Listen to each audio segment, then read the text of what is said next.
Hey guys, don't you just hate when you're out racing and you see another driver you want to say hi to and you have to roll your windows down just to say hi on the track?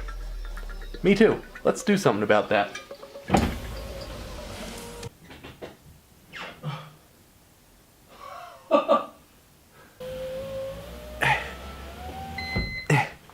There's no door handle on the inside.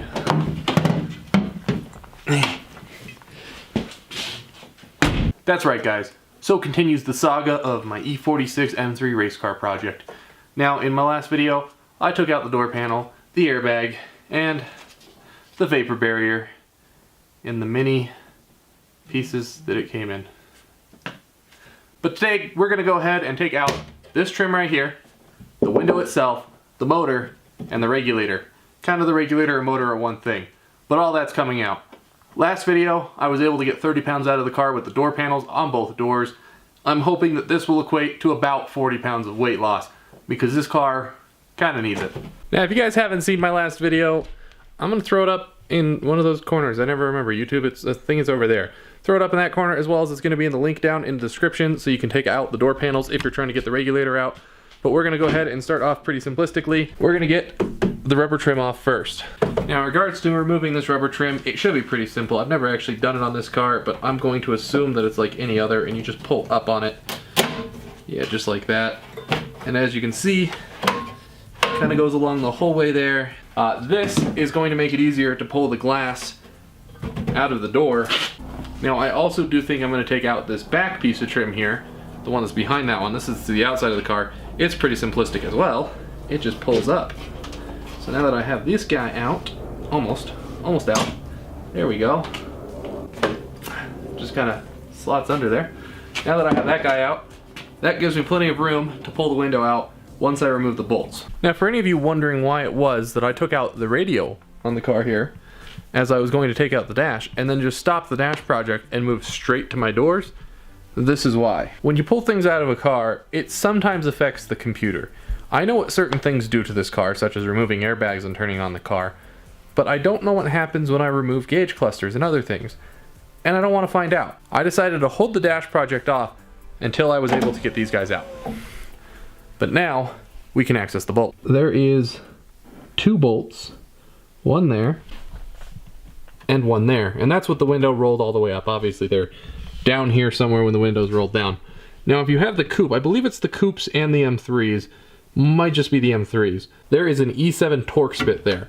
So that's not a bolt. I believe on the sedans it's an 8mm, but on the coupes that is a Torx bit. So you need an E7 Torx to take those out. Luckily for me, I just so happen to have an E7 Torx socket after I went out and bought it for this job.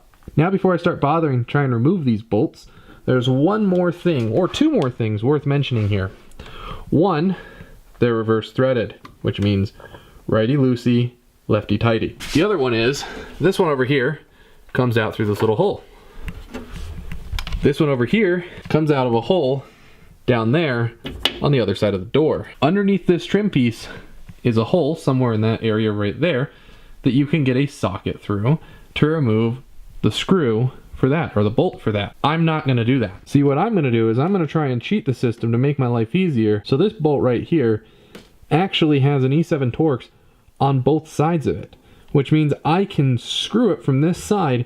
It's just going to push it out that way. This is a pressure clamp, which I'll show you once the regulator's out. I'm hoping that if I can push that out enough, it'll loosen this, and then I'll remove that bolt, and then I should be able to pull this out. To make it so I don't get this stuck though, I want to make sure this crash bar here, it goes back there. You can kind of see it. I want to make sure that this is below that crash bar when I try to remove it. That way, if it ends up not working, I can just lower the window to that hole and pull it out all the way. So let's go ahead and see if my being lazy works.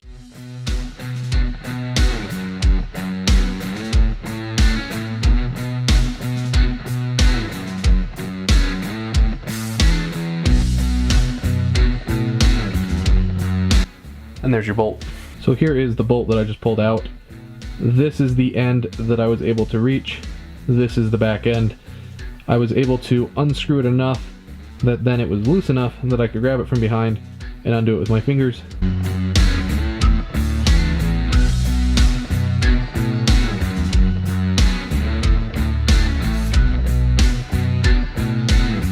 Now it should just be a matter of removing the window.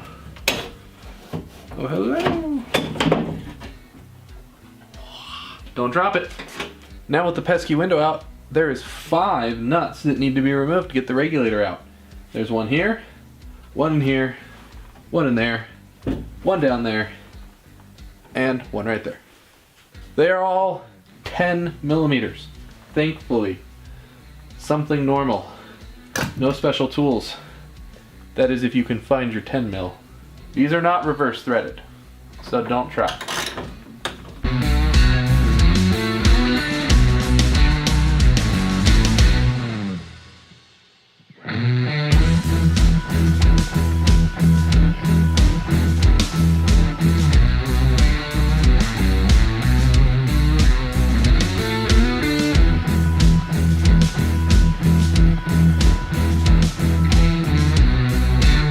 Now that I have it unbolted, this might not have been the right order to do this in, but I'm going to unplug it. Okay, it wasn't as bad as I was afraid of. As you can see, the whole regulator is loose and it's ready to come out. It is coming out of this hole right here. Because it's not a solid frame all the way around, it's a rail and a rail with cables connecting it. Now with all those bolts out, it's a matter of removing the regulator, which, because they were nuts, means the bolt was on the other end. The wires here are how the regulator goes up and down. Some of them are clipped in, such as there's a clip right behind here. You're not going to be able to see it through this hole, but the wire is in that clip, so you just want to convince it out. Or break it out.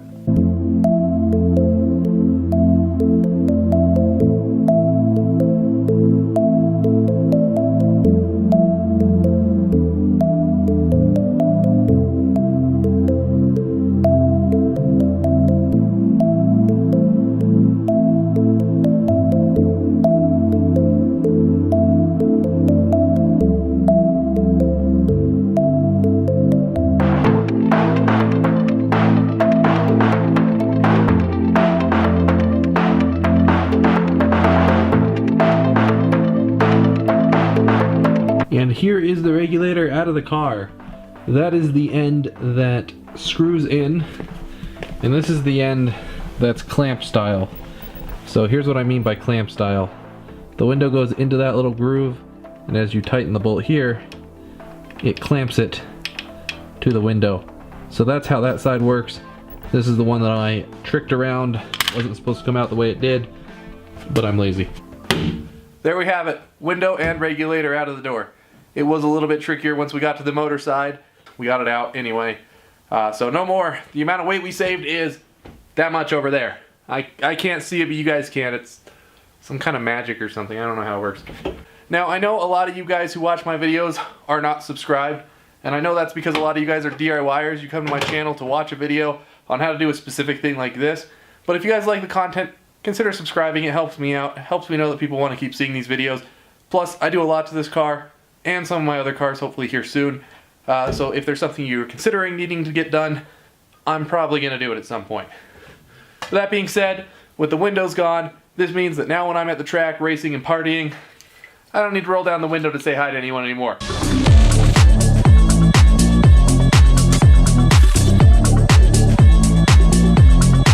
Who am I kidding? I took the freaking radio out and speakers out last video.